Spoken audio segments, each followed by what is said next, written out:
तब का हाल बा रउआ लोग इनके आपन राहुल सर।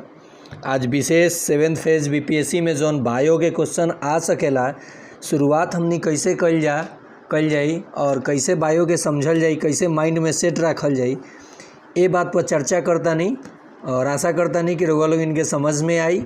और हमनी के बिहार के टीचर बने के बा तो ई बायो के जौन सेक्शन बाटे एकरा के ज़रूर पूरा अंत तक देखी। अंत तक ना देखेम तो कोनो ना कोनो क्वेश्चन छूट जाई। अगर 1-2 नंबर खातिर मेरिट ना बनल तो सोची जे का बीती। तो आवे का देखे का हमनी का अपन जौन हमनी के शरीर बनल रहेला, चाहे कोनो भी सजीव वस्तु होला उ का चीज़ के बनल रहेला और सजीव ह तो ओकरा में का होई, कौन कौन क्रिया होई, ई सब तो रउआ लोग इनके सामने ही बीतेला। आज जाने नहीं सो हमनी का, लेकिन यहाँ हमनी का सीखल जाई जे आखिर सजीव वस्तु के मेन लक्षण का होला। ठीक, भोजपुरी में ज़्यादा समझ में आई, हमनी के अंग्रेज बनला के ज़रूरत नहीं है। सब लोग के पता बा जे अंग्रेजी में पढ़ला पर होला का रटेल अंसर लइका जब ओकनी के पूछ दिया किताब हटा के चाहे कि बतावे का डिफिनीसन तो ना बता पावेला सन। तो ओकनी के क्षेत्रीय भाषा में हमनी क्या ज्ञान देवे के बा। ठीक, लो ई क्या हो गए,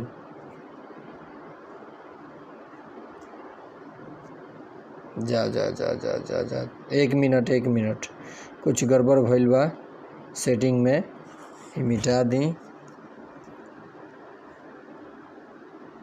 चलिए आ जाई अपना टॉपिक पर। ठीक, 1 मिनट यहाँ से ई भगाए दी। चलिए ठीक बा, थोड़ा सा गड़बड़ हो गया, लाइन डिस्टर्ब भरला, कुछ मिस्टेक कर दिल रहनी है। चलेगा देखेगा तो अब हमनी के अपना भाषा में समझल जाई। कोशिका के ऊपर तो दिखते बजे का पढ़ावे वाला बानी हम, स्क्रीन पर तो लौकता नु।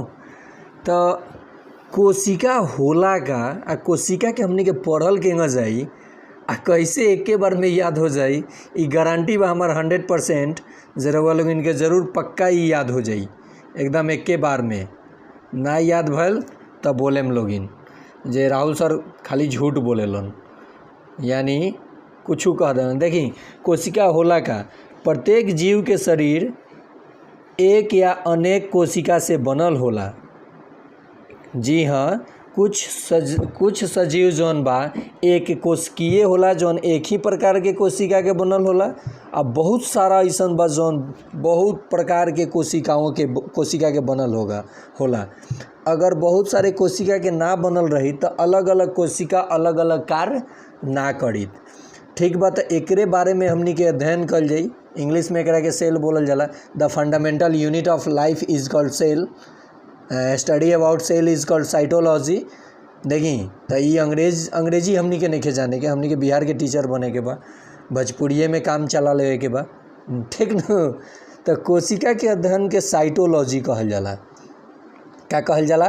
साइटोलॉजी। साइकोलॉजी मत कह देम, साइकोलॉजी कह देम तो पागल के अध्ययन हो जाई।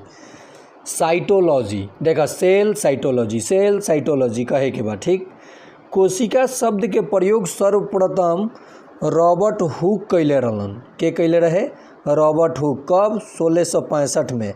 यानी मृत कोशिका के ई कॉक में, पेड़ के छाल में इहे खोजले रहलन। तो कहल जे रॉबर्ट हुक गइलन गाछ पर, पेड़ के छाल छिहुल गइलन, इनका बुझा गल जे में कुछ ना कुछ छाल उधरल ह, अंदरो कुछ माल बचल बा, तो ई ऊपरवा वाला कुछ ना कुछ ह जौना के नाम देलन कोशिका। तो रॉबर्ट हुक 1665 में मृत कोशिका के खोज कैले रहलन। आ कहल जाए जीवित कोशिका के खोज तो देखी है पियरका लाइनवा में देले बा एंटोन वान लीवेनहॉक। ठीक इनकरा से कई साल बाद, तो 9 साल के बाद, यहाँ देखी 5 जोड़म तो 17 हो जाए 4, 1674 एंगा याद करम तो जल्दी याद होई। तो ई जीवित दांत के मसूड़ा में एक सेल के खोज दलन। कोशिका के मुख्य जौन भाग होला उ होला कोशिका भित्ति सेल वाल, जौन खाली है पेड़ पौधा में। अभी आम फरल रहनु, माँ ढेला के ठीक कैले रहनी है सर। अरे उमा के सारा आम चोरा ले रात में लइका सब जाके झरले रहा हसन। तो गरियावत लिया बुढ़ियो खैर उतना ना तुरलन स, एके बोरा तुरलन स, अब बाकी बाच गरल। तो ई सेल वाल कहाँ पावल जाई, कहाँ पावल जाई तो पेड़ पौधा में, ई जंतु कोशिका में ना पावल जाला। आज कोशिका झिल्ली दोनों में पावल जाई, जंतुओं में और पादपों में। पादप के मतलब होला पेड़ आ पौधा, प्लांट समझे नहीं लोगी नु, तो ओकर मतलब होला पेड़ पौधा। पादप हमनी के कहे नहीं जा। देखी हेदे दिले बा एकरा नीचे, हेदे नीचे दिले बा नु, ई केवल पादप कोशिका में पावल जाला, जौन का चीज़ के बनल होला, सेलुलोज के। देखी cell wall cellulose, cell wall cellulose, cell wall cellulose, याद हो जाई कि ना होई। अब ए से ज़्यादा का हम बता सकतनी, बताई। और वो लोग देखला के बादो लाइक ना करेनी, खिसियाल बनी क्या हमरा से, ना मत खिसियाई। करिश्मा होटल के स्पंज खियाएम, लाइक करम लोगिन तो ठीक नु। तो ई बनल होला सेलुलोज के सेल वाल। आई कोशिका झिल्ली देखी हेदे देले बानी फिगर, है जौन बाहरी आवरण बाटे हेदे घेरतनी जौन, एकरे के कहाला कोशिका झिल्ली यानी सेल मेम्ब्रेन। इंग्लिश नाम तो बगल में देला ही बा, अंग्रेजी वाला लोग देख ली हो भाई, खिसिया लोगिन मत। जे राहुल सर भोजपुरिये में काम चला देता रहन, खिसिया लोगन घरे रहिया लोगिन, रट के पढ़ता रह लोगिन।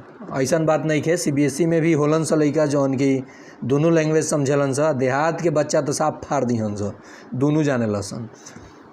टाउनों के देखी अब एजा का बा, कोशिका के कुछ आपन अंग होला, पार्ट होला, अंगक।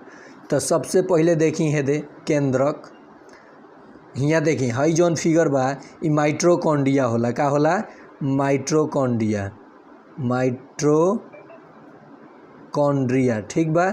ई powerhouse of the cell कहला, कैसे कि कोशिका के ऊर्जा प्रदान करेला।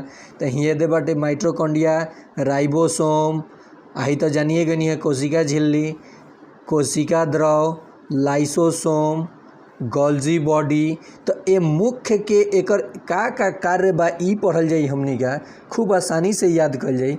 तो पेज बदली कि ना बदली छोड़ दी। तो देखे का आगे कौना के खोजे, सबके खोजकर्ता के भी बताएम, एकर कार्य का बा ये भी बताएम।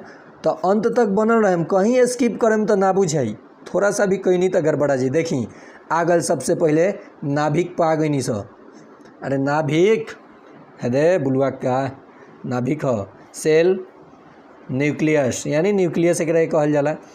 तो अब देखी लो, देखी देखे के बता, ई कोशिका के सबसे मुख्य अंग हो। का हो, का है कि हई सब जना जी अंदरवा रलक हलो, सब जना के देख रहे कि ये करेला, जिन खचरई करी हन उनका कही बड़ी मार मारम, चुपचाप रह, यही में बैठ, घेराइल बा रहे दे कोशिका झिल्ली से, सेल मेम्ब्रेन से, ठीक नु। तो इनका सारा के यही से मुख्य अंग कहाला का, सेल न्यूक्लियस।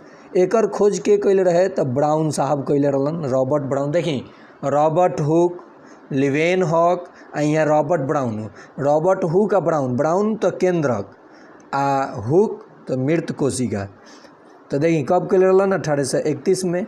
एकर कार्य बता देनी, कोशिका के भीतर सब काम के संचालन करेला। एकरे अंदर गुणसूत्र पावल जाला, जौना के खोज गुणसूत्र के कैले रहे, फ्रीडरिक मीसर। के कैले रहे, फ्रीडरिक मीसर।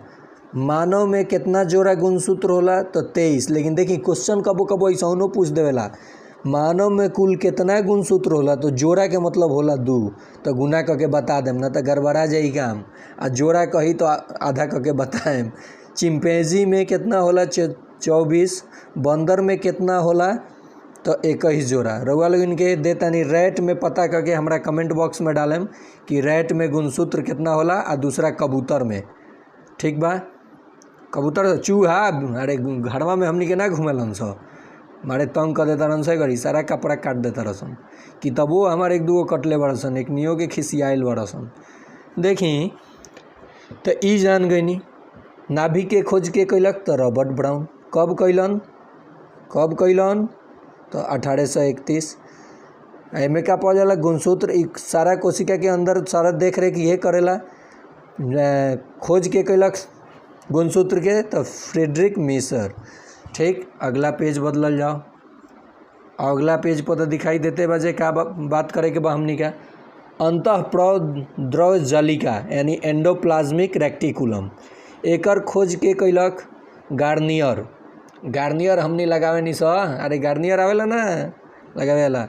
ये ई का होला जालिका के कुछ भाग के किनारे किनारे छोटी छोटी कलिकाएं में छोटे छोटे कलिकाओं में हदे लौकत है। ये है अंतःप्रद्रव जालिका। ई देखी छोटी छोटी कनिका में दिखाई देवेला। एकरा के का कहल जाला तो हेदे देख ली का कहल जाला राइबोसोम। एकर मुख्य कार्य का बा तो वसा और प्रोटीन के ट्रांसपोर्टेशन करेला यानी संचरण आवागमन करेला माने ले जाला। ट्रांसपोर्ट मतलब समझे नहीं लोगी नु एक जगह से दूसरा जगह। तो एक जगह से दूसरा जगह में ना हुई कोशिका से कोशिका। यही से एकरा के कहला राइबोसोम के प्रोटीन की फैक्ट्री। तो what do you this is the ribosome is called factory of protein. Okay तो इहो जान गनी से जे का है। नेक्स्ट देखे का पेज बदलल जाओ। का दे देवेला इतना पढ़ लिख के। देखी गोल्जी का बा एकर खोज के लेते तो आसान बा। गोल्जी का है कैमिलो गोल्जी कहाँ के रहलन इटली के। कबो कबो क्वेश्चन पूछ देवेला वैज्ञानिक से संबंधित। एकर कार्य का बा गोल्जी का के प्रोटीन के ई स्त्रवन करेला। का करेला प्रोटीन के स्त्रवन यानी निकालेला। अब देखी आ गइलन बाबा लाइसोसोम रहुआ इंग्लिश में कहनी है दे हम भोजपुरी में लाइसोसोम कह देता नहीं हिंदियों में लिख ले बा। एकर खोज डी डूबे कैले रहलन यानी कोशिका के ले डूबेला। अगर कि नहु कोशिका में खचरई करता रहन तो कहे जे रे चोट्टा तेना मनबे रोक जो रोक आके सट जाई है।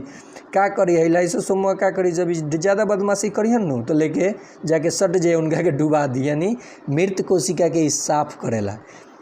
ठीक बा। अब बाहरी पदार्थ के भक्षण करेला पाचन कर लेवेला। यही से एकरा के suicide bag of the cell यानी आत्मघाती थैला कहला। आ जब सब जना काम कैल बंद कर देवेला नु तो का करिए करी ब्लास्ट हो जाई। आ कही आवा लोगन आवा ढेर ऐठत लोगन सब जना आप अपनी गठत लो हम हई करेनी हम हऊ करेनी बस ई का करी जाके सट जाई उनका के ले बीती समझनी। तो लाइसोसोम के काम का बा मृत कोशिका के साफ कैल। अगर ये साफ ना करित नु तो हमनी के साफ हो जैती सब। देखिए अब नेक्स्ट समझे के बा एकरा के डी डूबे खोजले रहलन तो कोशिका ले डूबी तो एकरा के डी डूबे खोजले रहलन याद रही। नेक्स्ट पेज पर आवे का अंतिम पेज पर देखिए मुख्य क्वेश्चन यही जैसे बनेला ऐसे हम यह चर्चा कैनी है।